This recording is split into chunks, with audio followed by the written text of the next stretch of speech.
Good morning, everyone.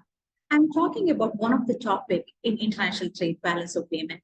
Balance of payment is a systematic record of all economic transactions of an economy with the rest of the world.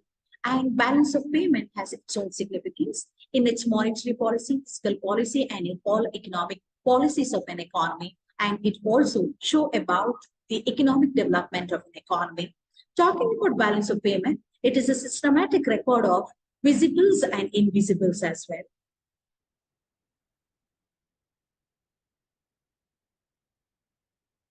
There are two important concepts in balance of payment. When we talk about that, we have BOP and BOT, balance of payment and balance of trade.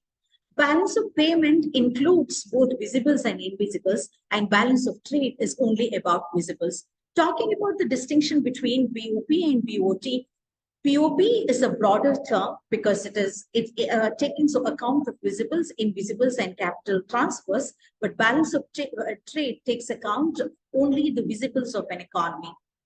Hence, it is considered to be narrow one.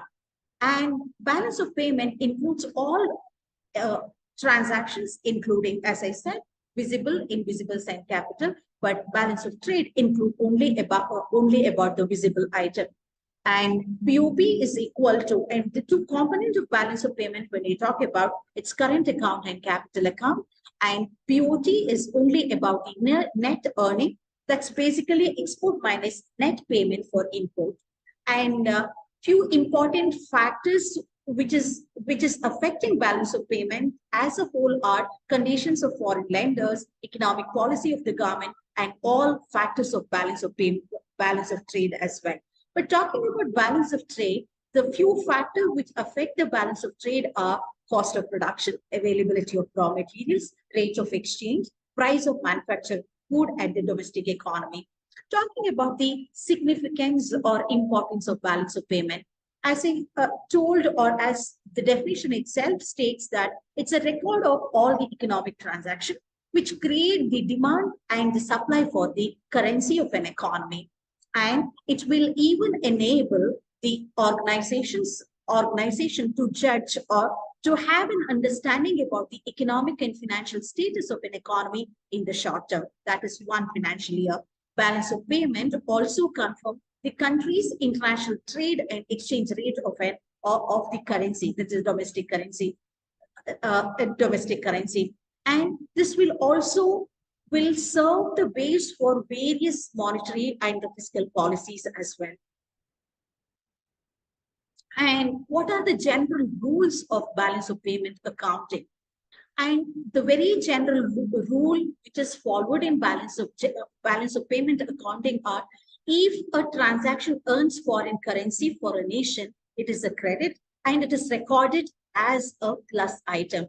If the transaction involves spending of a foreign currency, it is a debit, it is recorded as a negative item. The various components, for example, current account, capital account, reserve account, and errors and omissions. Talking about the current account is a statement of actual receipts and payments in a short period, which includes all the exports and imports of an economy, both visible and invisible good. And this can be either surplus or deficit as well. The current account include the export and import of services, interest, profit, dividends, unilateral payment and receipts from or to abroad. Balance of payment on current account refers to the inclusion of three balances such as merchandise balance, service balance, and unilateral balance. These are the three important balances which appears in current account. Trade balance is basically the merchandise exports, merchandise import, that export and import of both the goods and services. Income balances are the net investment income, that is net income receipts from the assets, and net international compensation to employees, that's basically net compensation of employees. And the next one is net unilateral transfer, that basically the transfer payment, the gifts from foreign country minus gifts to the foreign country. Then talking about the capital account. Capital account is inclusive of all the capital transactions of an economy. capital account records all the international transactions that involve a resident of the country concerned changing either his assets or his liabilities to the resident of other country. Transactions in the capital account reflect the change in the stock, either in asset or the liability. The difference between the receipts and payment on the account of capital account, it refers to all financial transactions. Capital account balances, when we talk about the capital account balances, it can be surplus or deficit in the capital account, which include private foreign loan flow, movement in the capital flow, that is movement in the banking, official capital transaction, reserves, whole movement, etc. These are divided into, the capital account are basically divided into these two categories: direct foreign investment and portfolio investment. Then comes about the reserve account. Reserve account is the composite of three important accounts, that is IMF, STR, and reserve and monetary pool, which are collectively called as the reserve account. IMF contains the purchases and the repurchase, that is both the credit and debits from the International Monetary Fund. Then comes about the errors and omissions. This is a specimen of balance of payment, which include both the receipt, that's a credit, and the debit side. The very important challenge, or one of the greatest concern that most of the developing and underdeveloped economy faces at present, are the disequilibrium in the balance of payment. So basically deficit BOP. When we talk about the disequilibrium, either demand exceeding the supply or supply exceeding the demand. So basically it is a surplus BOP or deficit BOP. So basically the surplus BOP occurs when the total receipts exceeds the total payment, and deficit BOP is when the total payment exceeds the total receipt. So both the surplus and the deficit BOP are considered as the disequilibrium in balance of payment situation. Few certain causes for the BOP situations are cyclical fluctuations, basically about the operation of business cycle. Second one, about the trade deficit, basically when an economy's imports exceeds than the exports of the economy. So basically it is the shortfall in the exports of an economy. Then the various phases of economic development. For example, these developing and underdeveloped economy give a lot of emphasis on development projects, which end up in lot of borrowing. So that also results in BOP disequilibrium.